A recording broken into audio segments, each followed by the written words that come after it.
So you guys just finished recording your new EP, Common Enemies. Now These Are Lights, your full-length debut, came out about 7 months ago. This really wouldn't have turned heads about 25 years ago, but it's considered pretty fast turnaround nowadays. What made you guys move so fast on this? Well, we had kind of a period where a bunch of the band members were going to be off doing other things. We had about 3 months where we could not book shows. No one was going to be in the same place for about 3 months straight. But the way that we write and the way that we record would allow us to work on some new material.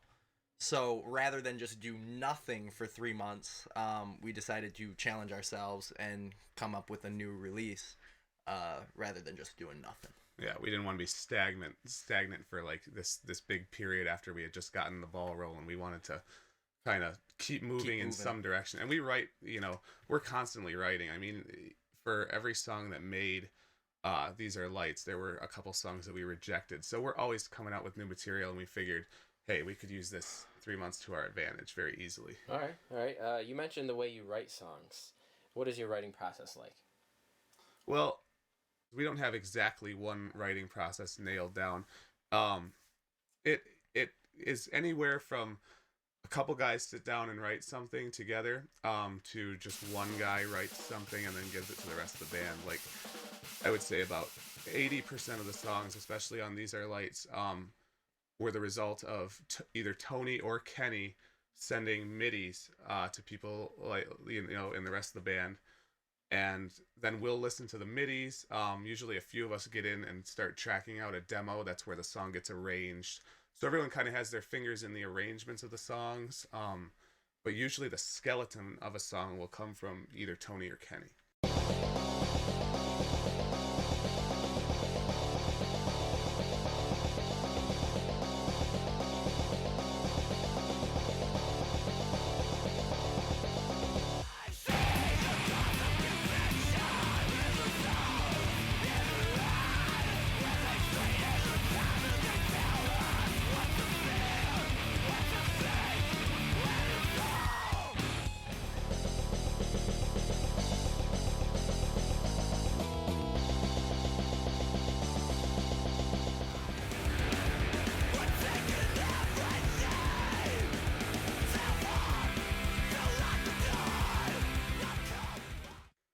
Yeah, I mean, we have lots of riffs in the works. Me and Kenny are constantly sending back midis to each other of riffs that we're working on. And then what we'll do is for a lot of the newer material that didn't start off as Slicer Dicer songs or anything from our past, me and Kenny will kind of flesh it out in MIDI form first and kind of compose the whole general skeleton of the song. And when we complete that, we send that to the rest of the guys. Aaron will work on guitar parts and stuff, and the rest of the guys will come in and record. I mean, probably 80% of These Are Lights was recorded in its entirety without even having a band together. Yeah.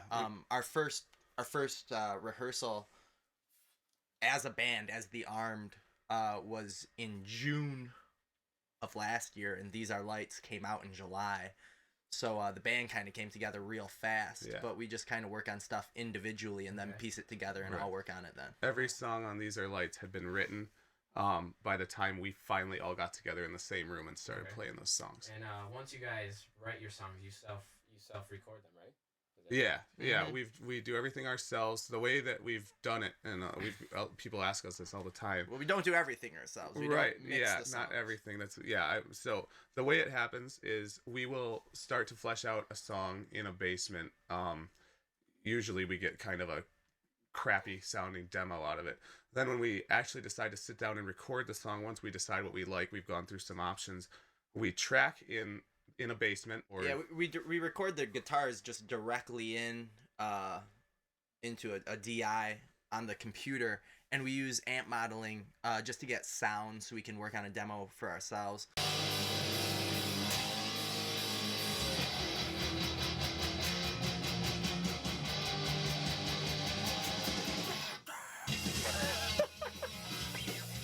Solo now? Yeah. And then we both, Common Enemies and These Are Lights, we then sent to Kurt at God City who does the final mixing, and he actually reamps all the guitars there.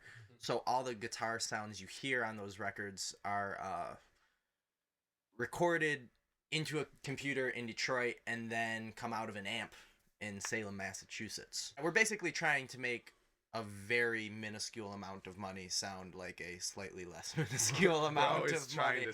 to make a very small budget. We have no budget, literally big no things money, no budget at all, and we're trying to make it sound like we have some sort of budget. Yeah. Okay, so how does Common Enemies differ from These Are Lights, or would you consider it kind of a continuation of the album style? Well, I mean, it differs in a lot of ways. The general approach to this EP was completely different. Like we mentioned before, These Are Lights, like 80% of the material was not only just done, it was recorded. Like the actual takes that you hear on the album were recorded before we even had a full band together. Common Enemies, obviously, we're all a cohesive unit now. And then we also were trying to, we came up with this idea, like I said, everyone was going to be out of town, so we committed to making this EP. And, we had a really set short time limit to do it in. And we didn't have any of these songs done at all. So we came up with this idea of writing 4 songs, committing to doing it, then writing the music after making that commitment. So it was completely different than These Are Lights, which we had all the material, then decided to make, an album. We had this period approaching, and Tony called me one day and he said, "Hey, what do you think about trying to use this time to do something?" And we had talked about the prospect of like music video, stuff like that, and we said, "Hey, we've got stuff in the works still. We've got unused material. Let's try to maybe focus on the music. Let's put out some more music, because we weren't still done putting out music at that time." So I said, "Sounds good to me." Tony got a hold of Kurt right after that. He had availability He had in the an short availability. time period, so we wanted to do it the same way. Right, and so he gave us basically a window of time that he could work on this stuff, and that's what set our deadline for this.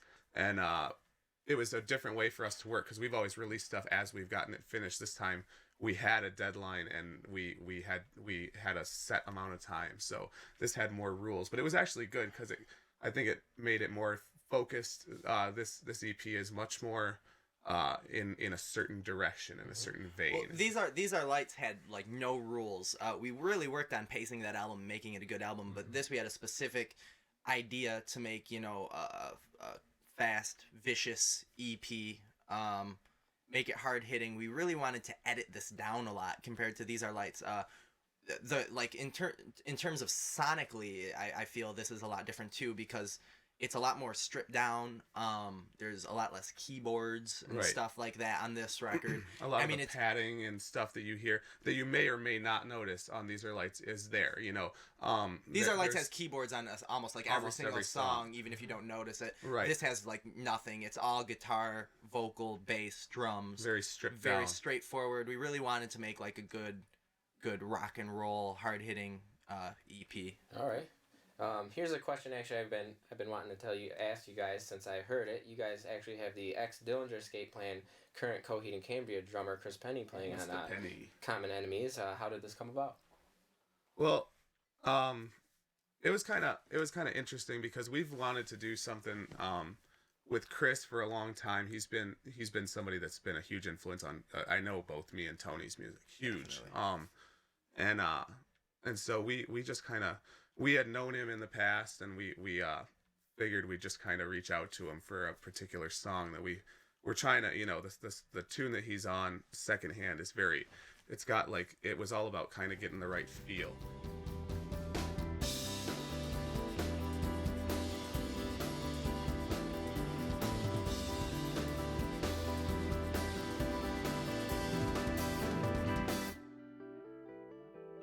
And Chris is a super eclectic, super tasteful drummer. He's been known widely for all of his crazy stuff, but he's also just a really tasteful musician.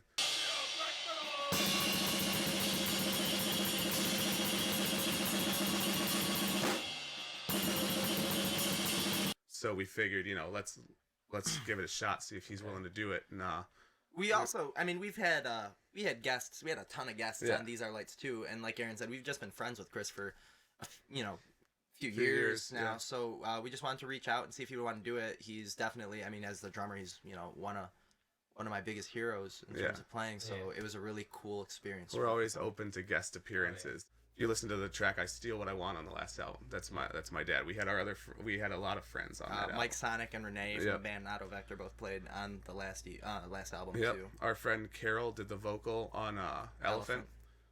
So we've always done collaborations. We always like collaborations. Yeah, we like collaborations. So it was cool to do it with somebody like Chris, who's been such an influence. So. He plays on Secondhand, which is easily the most subdued track of the four. Why choose this song over one of the more busier, intense songs? I don't even think that ever really entered our minds. We specifically asked Chris to play on that track first because he's an awesome musician. We had the he's just a really sick drummer, and that the drums on that track, it's a subdued track, but the drums are really something if you listen closely to them. I mean, they're low key for sure, but they're super tasteful and great, I think. And we wanted to ask him to do that, and then in retrospect, I mean, I think what we're saying is it would have been very obvious to ask him to play a song that has a bunch of Dillinger-esque riffs in it, but it was cooler to move in a different direction, take something that maybe he wasn't 100% known for and we weren't 100% known for, and make a cool collaboration between, and make go somewhere else with it. So what's next? What can we expect? Can we expect a release within the next 8 months? And what do you guys have for 2010 planned? I mean, that's kind of, in terms of another release, I mean, we're always open to it. We're trying to finish up everything that we're going to package with Common Enemies right now, that you'll be watching this on a DVD, hopefully, and that'll be really, really cool. And then beyond that, I think we're just going to try to keep getting people to hear our music by any means possible. That's the most important thing. It's just getting it out there right now. We're trying to get it to as many ears as possible. So, I mean, all our stuff is available free, and we really want people to take advantage of that by going online. Common Enemies, has the limited edition 7-inch that's going with it, but please download it online, and please download these our lights. Yeah, burn it on a CD. If you want to go above and beyond, buy a stack of CDs for $10 and burn 50. $5. Yeah, whatever, $5, and just go out and burn them all, hand them out to people. I mean, we're all about giving this music away. We want to make it to as many ears as possible. So. Yeah, rather than buy something from us, it would be much cooler if you spent $5 on 50 CDs and gave all of those CDs to your friends, or someone who would like it, and people who would listen to us. That's the most important thing is getting people to listen to us and then come to a show and go nuts, crazy. Go totally crazy. Because we're going to play really bad and really fast. Really loud. And we're going to play real loud, and it's going to be awesome. And if you want to hear our music the way that it sounds, in the way it's intended to sound on a recording, download the album or buy a record, okay? Come to our show if you want to go crazy and hear our music played very loose. Poorly. And see us very sweaty. And, So come out and check us out if you're so inclined. Rock and roll. Rock and roll. McDonald's. The Arm. Thank you, guys. Thanks. Thank you.